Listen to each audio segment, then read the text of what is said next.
สวัสดีครับสบายดีพี่น้องมื้อนี้เฮาก็จะมาต้มอึ่งพี่น้องลวกก่อนนะพี่น้องลวกน้ำเบือกมันออกกันเฮาก็ล้างน้ำล้างหยังเรียบร้อยพี่น้องเฮาก็ต้องปรุงออกบัดนี้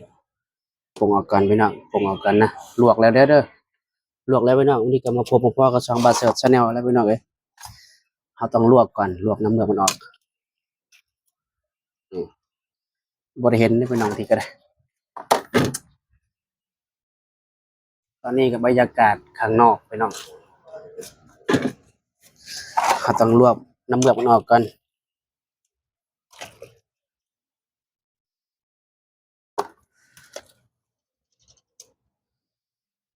ทำเอาเลยนี่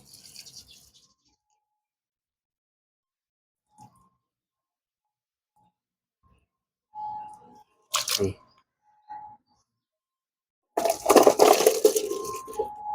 นี่ลวกแล้ว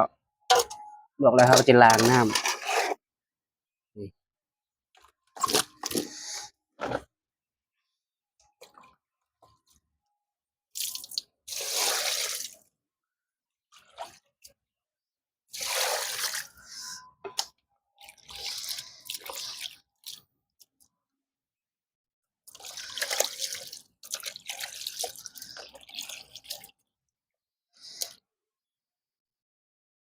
นี่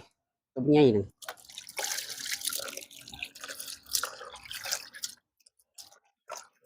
นะ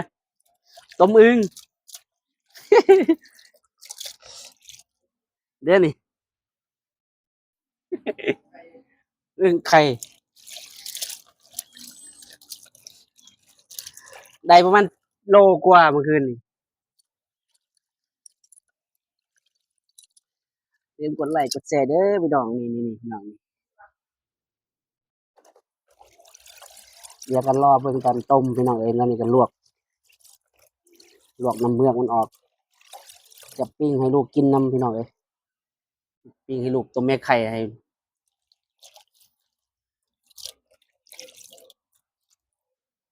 ก่อนอื่นก็อย่าลืมกดไลค์กดแชร์กดติดตามให้เด้อพี่น้องอันนี้ก็อึ่งกรุงเทพพี่น้องเอ้ยเอาไปจับเมื่อคืนนี่ฝนตก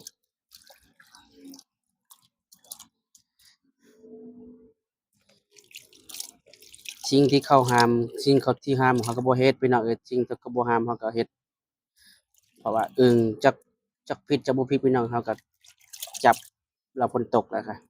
เราบ่ต้องไปซื้อมันพี่น้องเนาะเราบ่ต้องไปซื้อมันก็โอ้โลตั้งหลายร้อยพุ่นน่ะพี่น้องนี่ครับก็ยังสิ่งใดมันกินได้กินบ่ได้เราก็บ่ต้องจับมันพี่น้องนี่ก็กินได้พี่น้องอึ่งบ่ผิดกฎหมายเพิ่นบ่ผิดอันนั้นเพิ่นเนาะพี่น้องเนาะสิ่งที่เพิ่นบ่ห้ามเราก็จับได้จับกิน อ่ะนี่ก็ล้างเรียบร้อยแล้วพี่น้องเอ้ยเอาเมือกมันออกเรียบร้อยแล้วเดี๋ยวให้ถาเบิ่งตอนเฮาต้มเดี๋ยว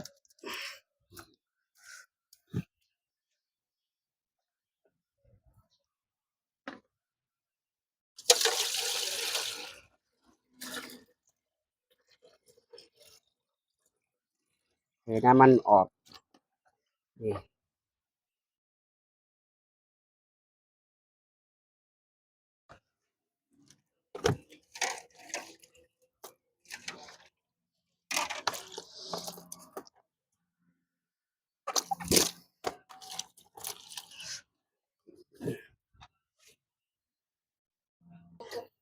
ตอนนี้เฮาก็เริ่มพี่น้องเฮาก็ใส่เครื่องปรุงใส่หยังนะพี่น้อง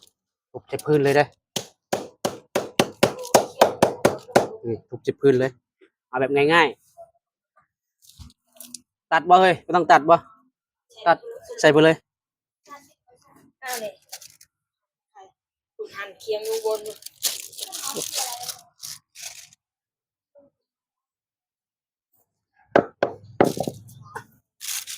ต้มอึ่งพี่น้อง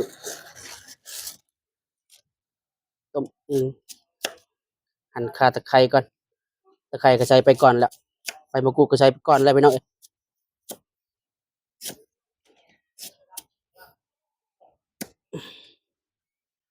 ยังต้องมีกับพ่อกับหมายเนาะอืม มีดก็มันดนแล้วหมดอายุหมดคุณมันละใส่ขาหลายๆใส่ตะไคร้หลายๆพี่น้องต้มแซ่บเลยสดน้ำสิเกลือพี่น้องนี่ขยะไกลๆทิ่มสบาย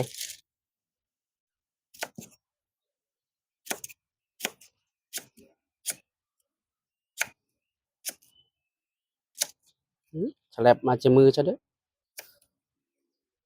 นี่พี่น้องใส่ขาไปแล้ว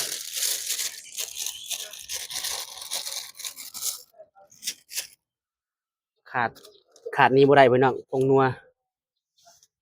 แป้งนัวพี่น้องใส่หลายแซ่บหลายใส่น้อยแซ่บน้อย ปลาละเฟือง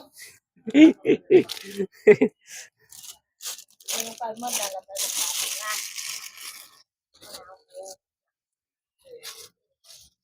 แล้วก็พึกใบมะขามใส่พี่น้องใบมะขามนี่ใส่ไปแล้วทีนี้ก็รอน้ำฝน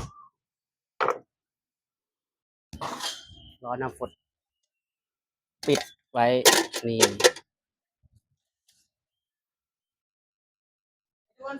ตอนนี้พี่น้องตอนนี้น้ำก็เดือดแล้วพี่น้องน้ำเดือดเขาก็ใส่อึ่งกัน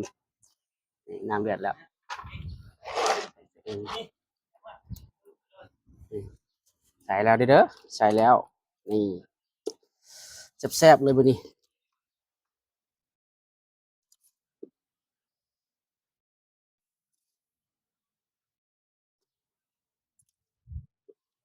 บรรยากาศดีพี่น้องต้มหน้าบ้านต้มตรงระเบียงนี่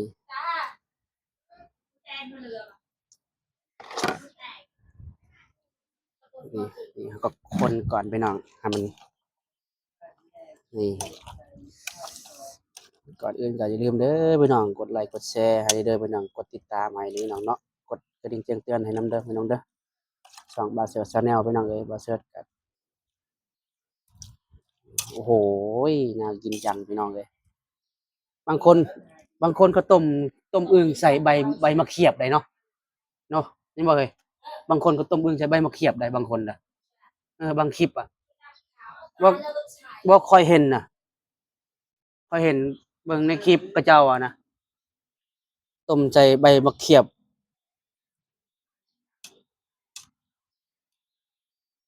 อ่ะปิดปานมานี่ปิดก่อน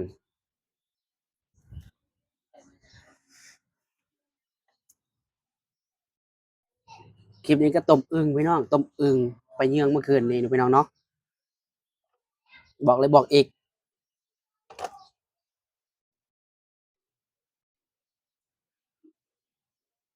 ลูกชายก็มาแล้วลูกชายมาแต่เล่นทำอะไรลูกทำอะไรตีกลองมานี่ดูเบิ่งดูนี่มันยังนี่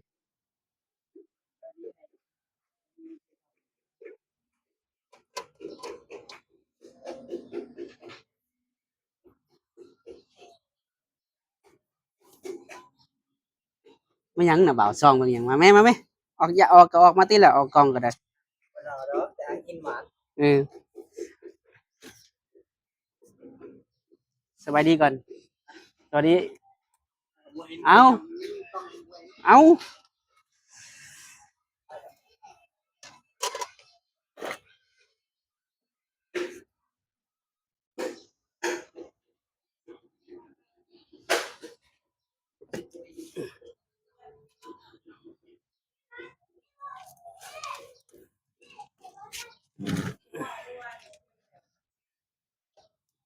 โอ้ยน่ากินมากพี่น้อง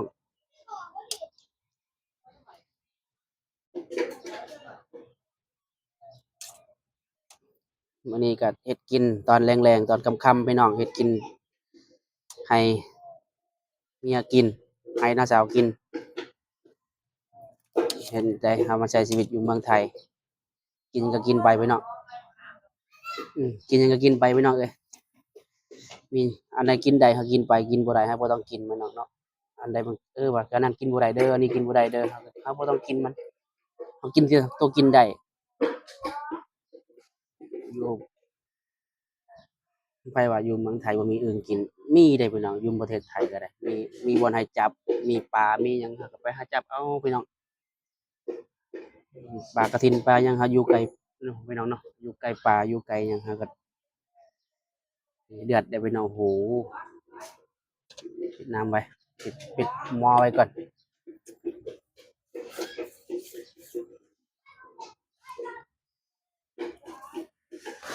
โอเคพี่น้องคลิปนี้ก็อย่าลืมกดไลค์กดแชร์ให้ด้วยพี่น้องเด้อกดติดตามให้นำพี่น้อง